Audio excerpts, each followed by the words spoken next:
প্রিয় ষষ্ঠ শ্রেণীর শিক্ষার্থীরা, শুভেচ্ছা নিও। আজকে আমি তোমাদের গণিত বিষয়ের নতুন বই থেকে দ্বিতীয় অধ্যায় অনুশীলনী 2.1 থেকে 5 নম্বর অঙ্কের সমাধান করে দেব।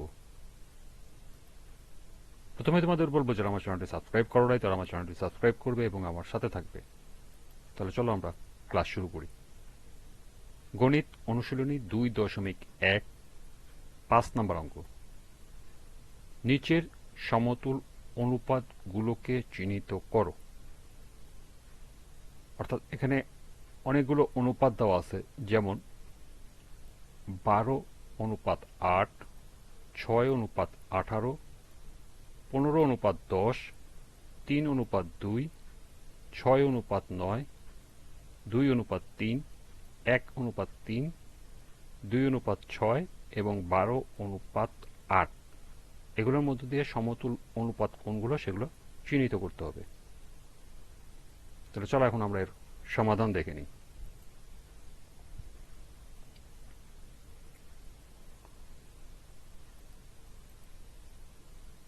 অনুপাতগুলোকে সরলীকরণ করে পাই, অর্থাৎ উপরের যে আমাদের অনুপাতগুলো আছে এগুলো আমরা পর্যায়ক্রমে সরলীকরণ করব।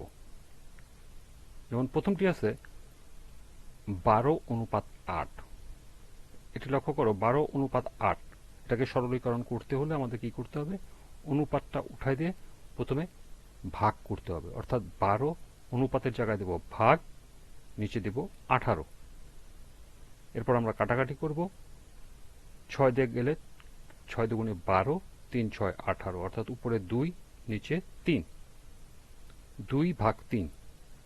এখন পুনরায় আবার ভাগ উঠাই দিয়ে অনুপাত বসাবো, অর্থাৎ 2:3।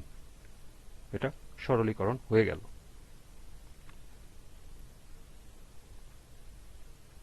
দ্বিতীয় অনুপাতটি দেখো, 6:18। এটা যদি আমরা সরলীকরণ করি তাহলে অনুপাত উঠাই দিয়ে ভাগ দিলে 6/18। আমরা যদি 6 দিয়ে কাটি, 6 কে 6, 3 6 18, অর্থাৎ 1/3। এরপর আমরা ভাগ উঠাই দিয়ে অনুপাত বসাবো, অর্থাৎ 1:3। এরপরে তৃতীয় অনুপাতটি দেখো, 15:10। এটাকে সরলীকরণের প্রথম পর্যায়ে আমরা কি করব? অনুপাত উঠায় ভাগ দিব, অর্থাৎ 15/10। আমরা যদি 5 দিয়ে কাটি, 5 দুগুণে 10, 3 5 15, অর্থাৎ উপরে 3, নিচে 2। এখন আমরা ভাগ উঠাই দিয়ে পুনরায় আবার অনুপাত বসা দেব, অর্থাৎ 3:2।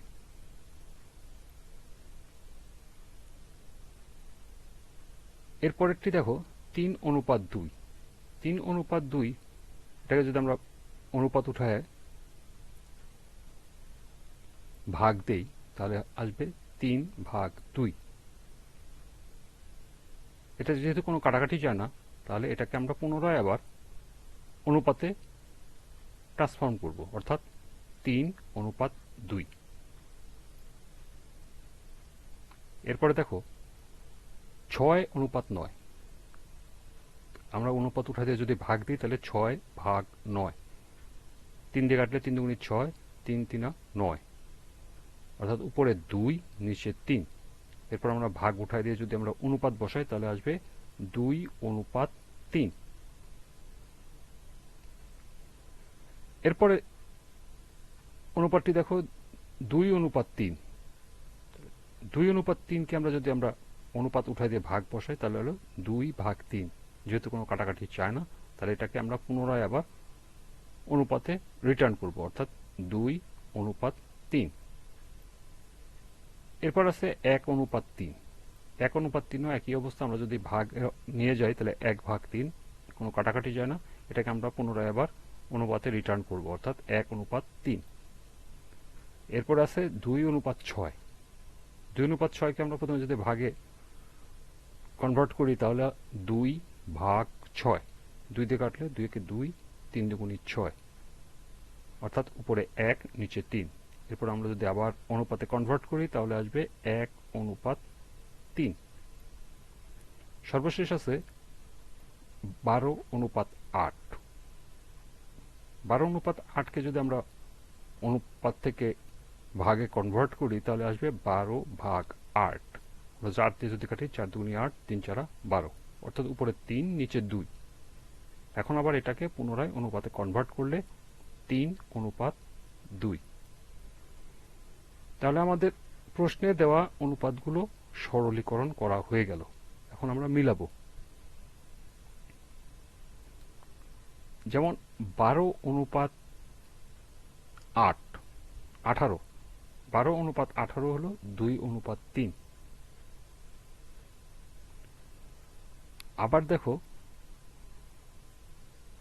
6:9, অর্থাৎ এখানে যে 6:9টা আছে এটাও 2:3, অর্থাৎ আমাদের এই অনুপাতটা 2:3, এটাও 2:3, আবার এখানে আছে 2:3।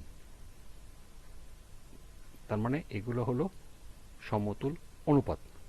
এই তিনটা হলো সমতুল অনুপাত, অর্থাৎ 12:18, 6:9 এবং 2:3, অর্থাৎ মূল অনুপাতগুলো হলো সমতুল অনুপাত, প্রথম তিনটে।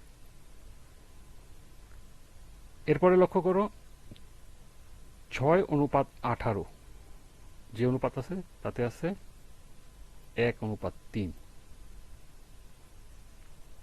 আবার এখানে 1:3 একটা সরাসরি আছে, এটাও আবার আছে 2:6, এটা হলো 1:3।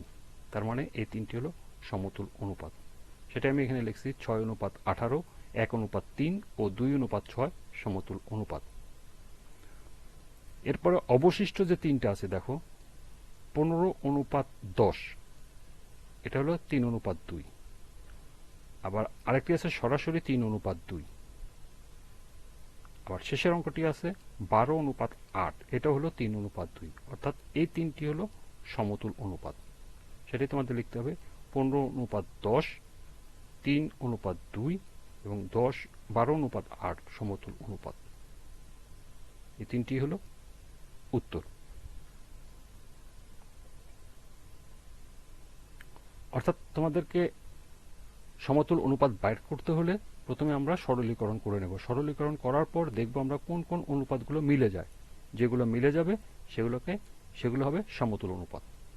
তারপর আমরা পর্যায়ক্রমে যেগুলো মিলে যাবে সেগুলোকে লিখে দিব। লিখব হলো আমাদের অঙ্কে দেওয়া যে অনুপাতটি আছে সেটা, কনভার্ট করে আমরা যেটা পেয়েছি সেটা নয়। অর্থাৎ 12:18 লিখব, 2:3 না।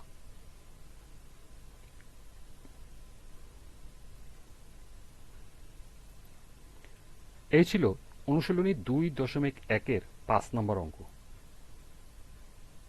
আজকের ক্লাসটি এ পর্যন্তই।